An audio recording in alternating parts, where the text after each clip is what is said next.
100 জন মানুষকে গভীর জঙ্গলের মধ্যে ছেড়ে দিয়েছি, আর হেল্প আসার সময় যে টিমের সব থেকে বেশি মানুষ টিকে থাকবে তারা $2.5 লাখ ভাগ করে নেবে। নীল পোশাক পরা মানুষগুলো হলো সার্ভাইভাল এক্সপার্ট, আর লাল পোশাক পরা মানুষগুলো হলো অ্যামেচার, যারা হয়তো জঙ্গলের পরিবেশের সাথে মানিয়ে নিতে পারবে না। ব্লু টিম, ব্যাগগুলো নাও আর আমাকে ফলো করো। তোমরা টানা কতদিন জঙ্গলে থেকেছো? সবচেয়ে বেশি 3 মাস। মানে শখ করে? হ্যাঁ। ও মাই গড। তোমাদের মধ্যে কতজন আগে ক্যাম্পিং করেছো? তোমাদের মধ্যে কতজন এখানে 1 মাস টিকে থাকতে পারবে?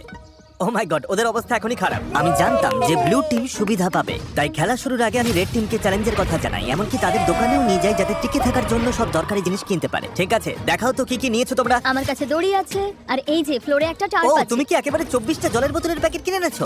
একদম ঠিক। আমি তো সোজাসুজি গিয়ে লাইটার নিয়ে নিয়েছি। স্মার্ট, ঠিক আছে। কিন্তু ব্লু টিমকে শুধু এটুকুই বলা হয়েছিল যে তারা মিস্টার বিস্টের একটা ভিডিওতে অংশ নিচ্ছে। আমি জানতাম না কি প্যাক করতে হবে, তাই যা পেরেছি প্যাক আমি করেছি। ভেবেছিলাম তোমরা আমাদের আলাস্কায় নিয়ে যাও। আশ্রয়ের জন্য আমরা জঞ্জাল দিয়ে সাধারণ ডেরা বানাবো। আমাদের শুধু ইনসিলিউশনের জন্য ভালো লেয়ার তৈরি করতে হবে। প্রায় 1 দশক ধরে আমি এসব শিখছি, তবে জিনিসপত্র জড়ো করার জন্য আমার 10 জন লোক লাগবে। তোমরা এটা বানাবে, এতে সবার মনোবল বাড়বে। আমার কথাটা বোঝা গেছে? শেষমেশ আমরা একটা বাচ্চাদের টেন্ট পেয়েছি। ভাগ্য ভালো, আমার উচ্চতা 5 ফুট 5। তোমাদের কাছে এত সুযোগ সুবিধা আছে, কি মনে হয় তোমরা ব্লু টিমকে হারাতে পারবে?